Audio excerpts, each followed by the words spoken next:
exactly right. Yeah, we've spent less than $1 million Canadian acquiring this project, advancing it, exploring it, and getting a drill permit. If all of this happens and all of these options are exercised, it's $58 million Canadian cash coming to us. But that's not it. That's not everything. We've got a 1% royalty as well. No matter what happens, there's a 1% royalty. So if it goes all the way, they exercise all the options, they make a discovery, $58 million cash coming into the company, but then you've got money coming in on the royalty, and that's valuable. Either you're selling it pre-production or you're keeping it for the royalty revenue or some combination thereof. But these become very, very big numbers very quickly when discoveries are made. And that's what's so interesting about companies like us. There's so many opportunities for discovery. You really only need one of these to work, and this is a completely different company.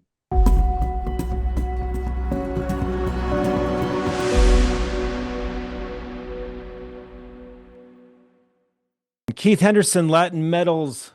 How are you, my friend? I'm good, Andy. Nice to see you. Well, hey, it's my pleasure. And to all my viewers and listeners, I am an investor. I started buying the stock in the company. I'm not an early investor. I'm a late investor. It's only been about 3 to 4 weeks. I met Keith at the 25 Rule Symposium, and then re-met him and dropped an interview with Yeah. you at the 26 Rule Symposium, and that's what pushed me over the edge in putting my own skin in the game here. So, Keith, you've had some great news hit. I am really, really happy, but let's start with that. Tell me about the news. Yeah, we've got a project in Peru called Lacsha. It's a porphyry exploration project. And what we announced today is that we're making a deal with a private Peruvian mining company called Minsur. That company name may not be entirely familiar to everyone that's listening, but in Peru, well known, very well respected, and very successful mining company. And to my experience, they've been a great company to deal with so far. This project is something that we generated internally, so from nothing essentially. We find some property that we're interested in, we acquire it, we go there, we do some work, and this is something that became very, very interesting the more we did. And we actually ended up spending close to 900,000 Canadian dollars on this project, which for reference is kind of a lot for us. Usually we spend quite a bit less than that. But this was an interesting one, and we've held it for a few years. We've taken it through most of the surface exploration, and we've taken it through drill permitting as well, which made it very attractive to a partner. Minsur are working in the area. So immediately to the north of our project and contiguous is a joint venture between Newmont and Minsur, where Minsur are the 75% holder, having earned that interest, and Newmont 25%. And now they're moving south into our property. So the deal is this. It's an option agreement to get an initial 75%. They drill 60,000 meters of drilling over 6 years. And it's hard to estimate exactly what that's going to cost them, but I would work out that that would be approximately $40 million of Canadian dollars expenditure. And that's assuming $450 US per meter as a kind of an all-in cost. So it's a very, very significant investment. Once they exercise the option for 75%, they then have an additional option to buy the remaining 25%, taking 100% of the project. And you might wonder why I would do something like that.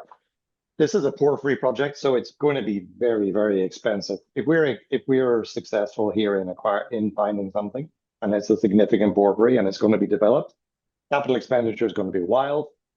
And so as a small prospect generator, there's not a chance that we're hanging in for 25%. So these guys have got an opportunity to buy out the other 25%, and that's predetermined. So that's 20 million US dollars cash.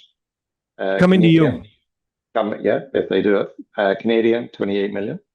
And that leaves us with a 2% royalty. And that's great because that's where we're going. We're a prospect generator. We want to be a royalty company. So 2% NSR is fantastic. They have a limited time, 3 years, to decide whether they want to buy half of that 2% royalty, in which case we would be down to 1%. And that's predetermined as well. And that's 20 million US dollars again. Canadian, $28 million. And that leaves us with 1% royalty, which we can monetize part of it or all of it, selling a pre-production royalty. We can keep all of it and have the revenue. All of the options will be in front of us.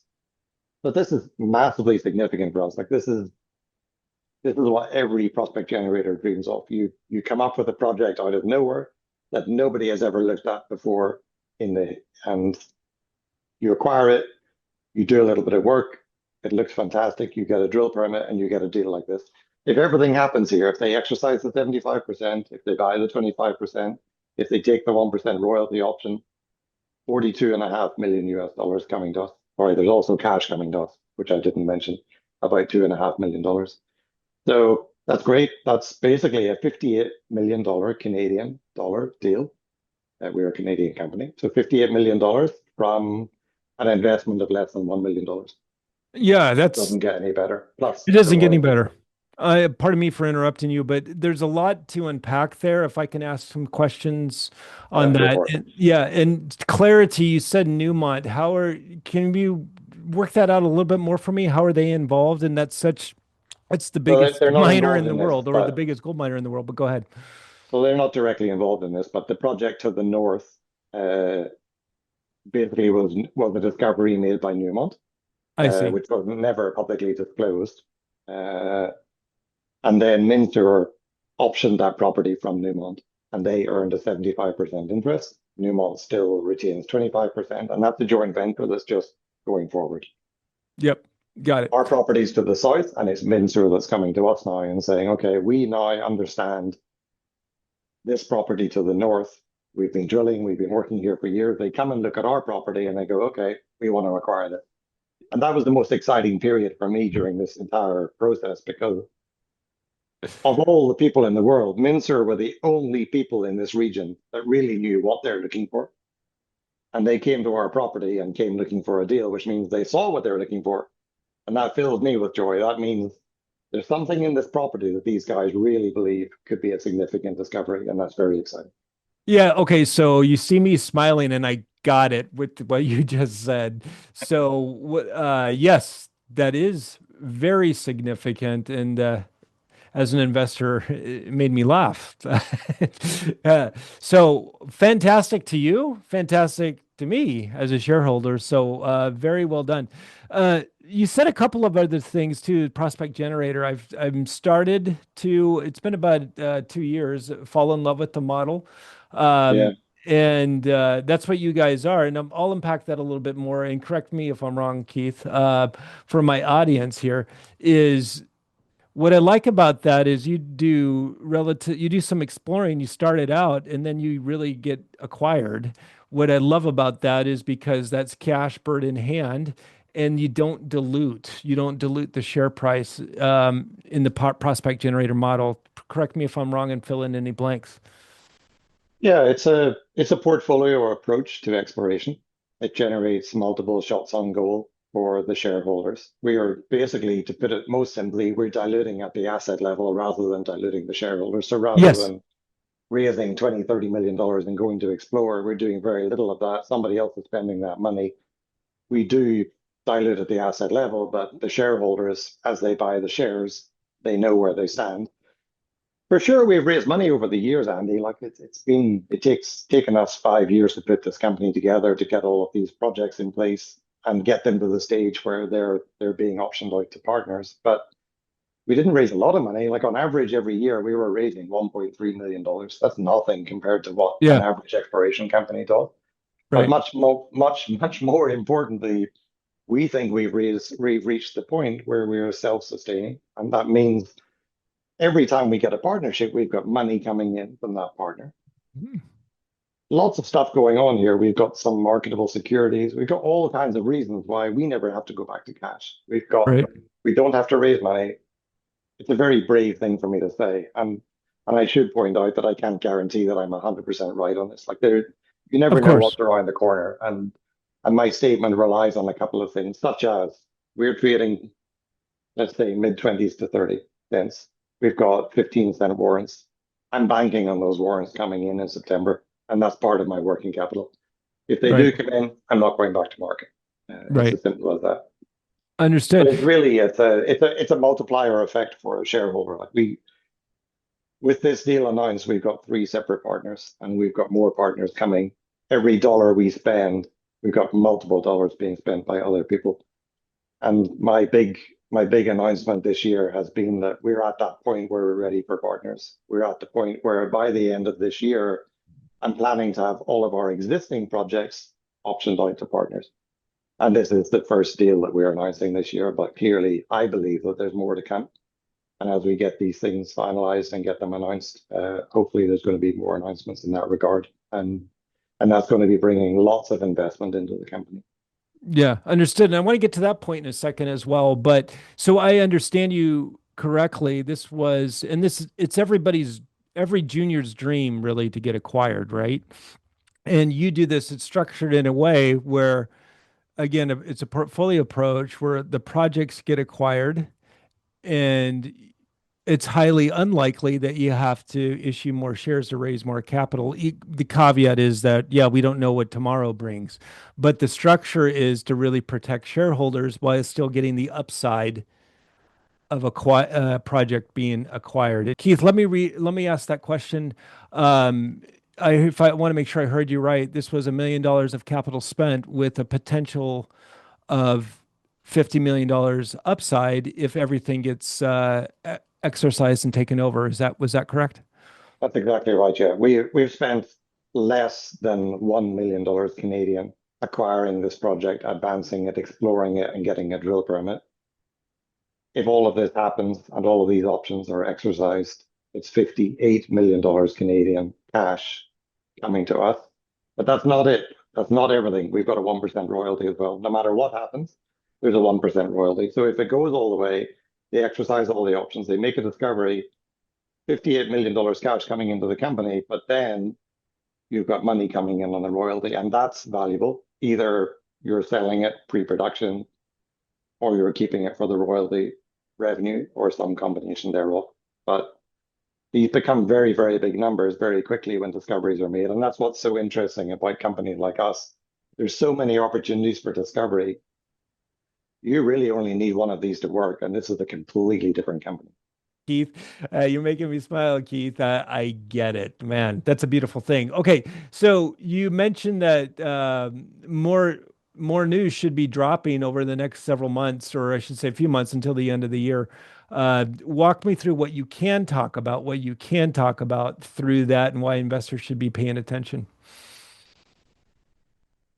Yeah, the trickiest thing that I ever face really sitting in this seat is that I do all of the work together with my VPX on the projects. We acquire, we explore, then we start getting in touch with all the potential partners, and that's most of the major mining companies in the world. We talk to many of the mid-tier mining companies, which is really often the sweet spot for us, and in some cases, junior companies as well. Even when we get to the point of making a deal, there's really nothing I can say about it until all the lawyers have sat down for 2 or 3 months to think about what this deal is going to actually look like on paper, until it's signed. And like, you know how this goes, it just takes time. So I can tell people that I want to have all my projects optioned out by the end of the year. I can't really tell you much more about what those terms look like or who the partners might be, or even whether that will definitely happen. But I feel relatively confident, given the state of the conversation that I'm in with various partners, that we can get there, and within that kind of time scale. Once all of those projects are out, we remain in our growth cycle. And what's interesting about prospect generators is there's no limit to potential growth, because the money you're spending every year, our entire expenditure, January to December, for everything, is basically $3 million. And it never I'm laughing because increases that's and it never crazy. decreases.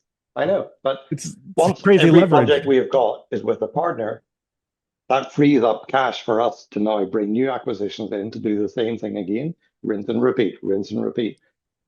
So all of these projects that are being advanced by partners, we are now bringing in more projects and more partners. So it keeps on growing. It doesn't cost any more money. It doesn't require us to go back to the market. If you're a shareholder today, you're just going to sit and watch this. you're going to watch it until one of these projects is spectacularly successful, and then you've got something completely different on your hands. And how happy are you going to be? Yeah, I'll be laughing, falling over then. Yeah, yeah. So, fantastic. Let's talk a little bit about share structure, your current share structure. Tell me about that. How many shares do you have outstanding, fully diluted? And I will name drop this. Jeff Phillips, my friend, is an investor in you, and he actually put me on to you guys. And he is so keen and important. What's important to him is share structure because he doesn't want to be Yeah. diluted since he's a shareholder. Talk to me about that, your share structure and the tightness or lack thereof that you have. It's tight. There's 138 million shares issued and outstanding. Had market conditions been a little better over the last few years, we had aimed for that to be around 80 million. Mhm. But That's still it's not relatively yet tight for that good. me. But it I but it's mean, okay. So it's yeah. 138 fully diluted, 172, and that's the share structure. And if we don't have to go back to market, that doesn't change. We got 43% sitting with management and board. We've got 9.9 something percent sitting with Jeff, who you just mentioned, and Rick Rule, two significant shareholders and two fans of the prospect generator model in general. So we sit among a portfolio of companies that both of those guys are deeply involved with and supporting. And then, so that takes us a little over 50. And then we got another 20% sitting fairly closely among brokers and people that are close with the company. And yeah, I guess that's a float of around 25% if you're Yeah. lucky, maybe 20%. So yeah, it's tight, but it trades, it's nice. It's trading on a good day, 300,000 or 400,000 shares, on a bad day, 150,000 shares. So that's a liquidity that I'm pretty happy with Yeah, I'd be very for happy with that. prospect generator. So Keith, if people want to do more due diligence on you, and again, none of this is also this is not to all my viewers and audience. This is not none of this is a recommendation. And these people, everybody involved, do your own due diligence. This is not recommendation. But Keith, give us your website and give us your ticker symbols, and the exchanges that you're traded on. We're on the TSX, symbol is LMS. The website is latinmetals.com, but there's a hyphen between Latin and metals, just to keep everybody on their toes. We have a VP investor relations called Alicia Patterson. And if you email Alicia at latinmetals.com, she'll be happy to engage with you and either have an extensive discussion with you, or if necessary, and it's always possible to arrange a meeting directly with me. The only way people get to know about the company is if we take time to talk to people and make sure they understand. We're happy to answer questions. This is not a company with skeletons in the closet, but I do understand that people need to do their due diligence. Something important that I always tell people is that from a property and exploration due diligence perspective, the fact that we get senior major mining companies taking on our projects, in each case, when a company comes and takes a project, that's kind of like having your due diligence done for you. You don't have to waste a whole lot of brain power on a project. If a company like, for example, AngloGold Ashanti has just taken on the project and has got a 5 million ounce discovery target, then you don't know if they're going to be successful, but you know that there's an opportunity and you know that the potential is there, and that's really the best that you can do for yourself with exploration. So the exploration due diligence side with the prospect generator company specifically is kind of taken care of. The rest of the due diligence is the company, the management team, and those are the things that investors need to satisfy themselves on. And we're happy to answer questions and help people get there. Yeah, excellent. Well, Keith, enjoyed my time with you. Love to get you on again the show again soon to get an update and also to learn more about what you guys got going on. Yeah, I'm looking forward to it. Hopefully there'll be quite a few more opportunities between now and the holidays to discuss news releases and announcements. Yeah, look forward to it. All right. Thank you so much, Keith. Thanks so much. Cheers.